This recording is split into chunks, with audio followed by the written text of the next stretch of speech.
ọmọ ìta tí kò níwọ̀ ọmọlúàbí rárá ní Sunday Adéyẹmọ tó ń jẹ́ Sunday Ìgbòho. àwa kọ́ la sọ bẹ́ẹ̀ o. Ààrẹ Ọ̀nà Kakanfò ilẹ̀ Yorùbá Ààrẹ Abíọ́dún Ìgè Gani Adams ìlú mà sọ bẹ́ẹ̀ ní ilé-ẹjọ́ gíga ìpínlẹ̀ Ọ̀yọ́ tó fìkàlẹ̀ sí ìlú Ìbàdàn. ẹ ó rántí wípé lọ́sẹ̀ díẹ̀ sẹ́yìn ìní gbajúmọ̀ àti jàǹgbara fómìnira ilẹ̀ Yorùbá ni olóyè Sunday Adéyẹmọ ẹni tó ń pè yàn mọ̀ sí Sunday Ìgbòho tó jẹ́ ọ̀kan lára àwọn akọni ilẹ̀ Yorùbá ni ló gbé ààrẹ Gani Adams ló gbé lọ sí ilé-ẹjọ́ o lórí ẹ̀sùn wípé fọ́nrán tí bàbá náà tó fi ń bá ẹnìkan sọ̀rọ̀ lókè òkun níbi tó ti ń fẹ̀sùn kan Sunday Ìgbòho wípé ó wà lára àwọn agbanipa tó pa gómìnà ìpínlẹ̀ Ọ̀yọ́ àtijọ́ tó tún jẹ́ mínísítà tẹ́lẹ̀ fún ọ̀rọ̀ ìdájọ́ lórílẹ̀‐èdè yìí ìyẹn olóògbé Bọ́lá Ìgè tó lù síta tí Sunday Ìgbòho sì jẹ́ kó lè mọ̀ pé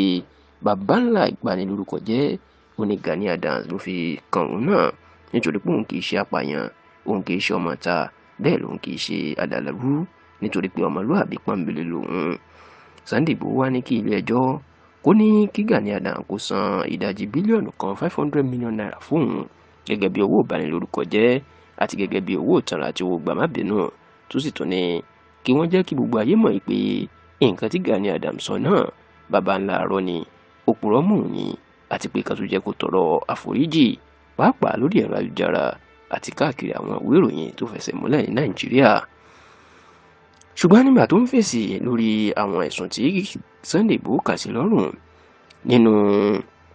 èsì tó fọ̀ tó fi ránṣẹ́ sí ilé-ẹjọ́ gíga ìpínlẹ̀ Ọ̀yọ́ tó wà ní ìlú Ìbàdàn èyí tí àtúlóyè Ààrẹ Ọ̀nà Kakanfò olóyè bíi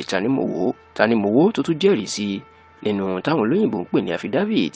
ìní Gani Adams sọ pé kí ilé-ẹjọ́ kó má dá Sunday Ìgbòho lóhùn o ò ní kódà kí wọ́n sọ fún mi pé òun ní kó tún sanwó ìtanràn fún òun nítorí pé kì í ṣe ọmọlúàbí ó ní ọmọ ìta ní Sunday Ìgbòho òun sì ní àwọn ẹ̀rí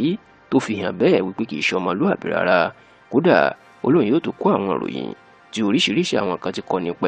nípa bí ìṣe ọmọlúàbí olóyìn yóò tó kó jáde. Bẹ́ẹ̀ ni bàbá náà jẹ́ kó di mọ̀ wípé òun kò ṣe nǹkan kan tó lòdì sófin fún Sunday Ìgbòho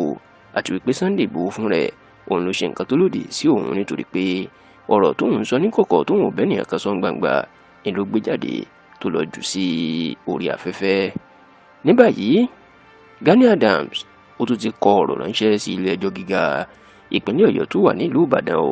tó sì jẹ́ kó di mọ̀ pé Sunday Ìgbòho kì í ṣe ọmọlúàbí àti pé tọ́ọ̀gì tí kò níwọ̀ ọmọlúàbí rárá ni.